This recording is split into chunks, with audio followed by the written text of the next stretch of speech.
Halo, assalamualaikum semuanya. Kali ini kelompok modul Nusantara Tengkunya Arif akan melakukan perjalanan ke Museum Aceh dan juga PLTD Apung. Yuk ikuti keseruannya. Pertama-tama, kelompok kami mengunjungi pameran tetap. Nah, dalam pameran tersebut terdapat hewan khas Aceh yang diawetkan. Kali ini tur kita dipandu oleh Ibu Mazita. Selain jenis-jenis hewan khas Aceh, ada juga baju adat, tokoh-tokoh pahlawan, alat-alat tradisional zaman dahulu, dan juga rempah-rempah Aceh. Selanjutnya kami mengunjungi rumah adat Aceh. Nah, rumah adat Aceh ini biasanya disebut oleh masyarakat Aceh itu adalah Rumo Aceh. Rumah Aceh juga merupakan rumah panggung yang memiliki 3 bagian. Panggung rumah Aceh tergolong tinggi, yaitu sekitar 2,5 hingga 3 meter. Wah, tinggi ya guys.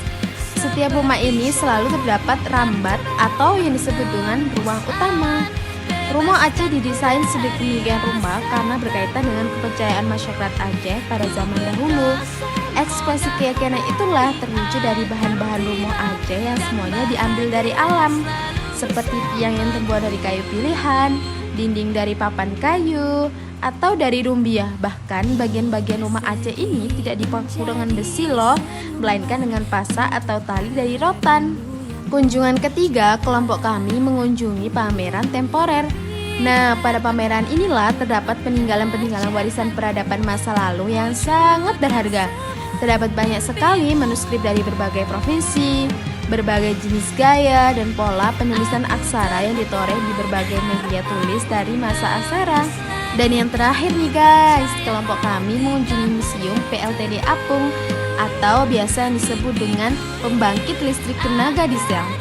Nah, PLTD Apung ini merupakan saksi bisu akan tsunami dahsyat yang telah menerjang Aceh. Sebuah kapal dengan panjang 63 meter dan berat 2.600 ton ini memiliki mesin pembangkit listrik yang kekuatan dayanya mencapai 10,5 megawatt. Wah, gede banget itu.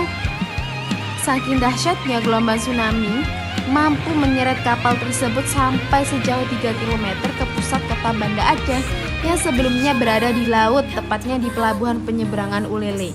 Yang pada saat itu awak kapal di dalamnya terdapat 7 orang dan yang meninggal ada 6 orang. Yang selamat hanya 1 orang. Wah, sebuah keajaiban. Orang tersebut selamat dikarenakan terombang-ambing oleh gelombang tsunami sampai ke Sabang.